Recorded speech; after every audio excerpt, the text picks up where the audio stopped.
हंस और हंसनी की प्यारी सी कहानी आपको अंदर तक झंझोर कर रख देगी और शायद इसको सुनने के बाद आपकी अंतरात्मा जाग जाए और आप जिंदगी में सही फैसला लेना शुरू करें, ना कि अपने लिए बल्कि देश के लिए। तो चलिए शुरू करते हैं आज की बहुत सुंदर सी कहानी। एक बार एक हंस और हंसनी हरिद्वार की सुरमई वातावरण से भटकते हुए उजड़े वीरान और रेगिस्तान के इलाके में आ गए। हंसनी ने हंस को कहा कि ये किस उजड़े इलाके में आ गए, यहाँ ना तो जल है, ना ही जंगल और ना ही ठंडी हवाएं। यहाँ तो हमारा जीना मुश्किल हो जाएगा।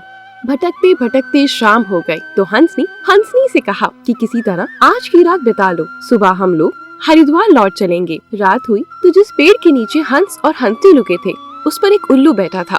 वो जोर जोर से चिल्लाने लगा। हंसनी ने हंस से कहा, अरे यहाँ तो रात में सो भी नहीं सकते, ये उल्लू चिल्ला रहा है।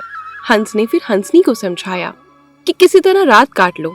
मुझे अब समझ में आ गया है कि ये इलाका इतना वीरान क्यों है। ऐसे उल्लू जिस इलाके में रहेंगे वो तो वीरान और उजड़ा ही रहेगा। पेड़ पर बैठा उल्लू दोनों की बातें बहुत ध्यान से सुन रहा था।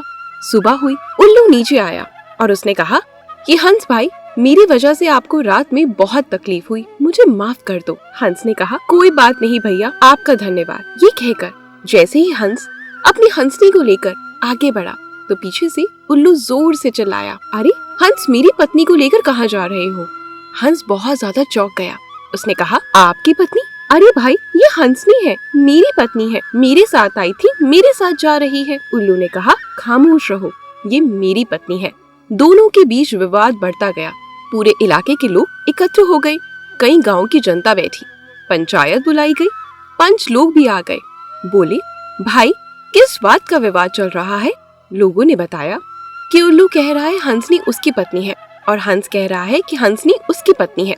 लंबी बैठक और पंचायत के बाद पंच लोग किनारे हो गए और कहा कि भाई, बात तो ये सही है कि हंसनी हंस की पत्नी है, लेकिन ये हंस और हंसनी तो अभी थोड़ी देर में गांव से चले जाएंगे। हमारे बीच तो ये उल्लू ही रहेगा, इसलिए फैसला उल्लू के हक में ही सुनाना चाहिए।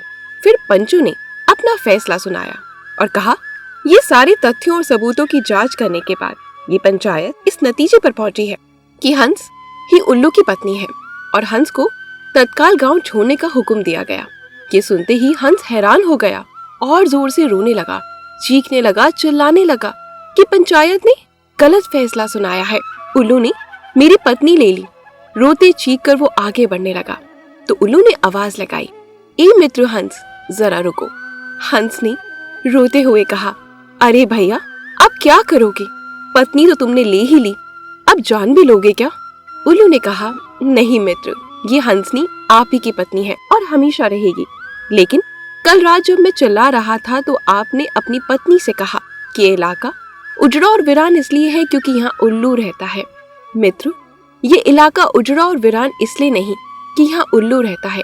ये इलाका उजड़ा और वीरान इसलिए है क्योंकि यहाँ पर ऐसे पंच रहते हैं जो उल्लुओं के हक में फैसला सुनाते हैं।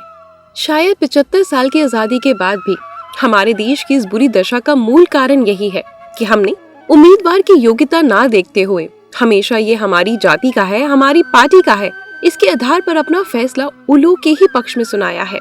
देश की बदहाली और बुरी हालत के लिए कहीं ना कहीं हम भी जिम्मेदार हैं। तो दोस्तों, ये कहानी के बारे में सुनकर आपको क्या लगता है? कमेंट सेक्शन में जरूर बताएं। आपके मन में क्या ख्याल आया? क्या आपकी अंतरात्मा जागी? अगली बार आप वोट देते समय क्या ये सोचेंगे कि हमारे देश के लिए, हमारे लिए कौन सा उम्मीदवार सही है? तो अगली बार किसी भी ऐसे उम्मीदवार को वोट ना दें जो आपको और हमारे देश को डुबा कर रख दे। बस मैं यही कहना चाहूंगी। मतलबी दुनिया है, लेकिन अगर एक इंसान भी अपने मतलब को छोड़कर देश और अपने देश को आगे चलाने की सोचेगा तो धीरे धीरे हर इंसान बदल जाएगा। तो पहली कोशिश आप ही क्यों ना करें, हम ही क्यों ना करें। धन्यवाद।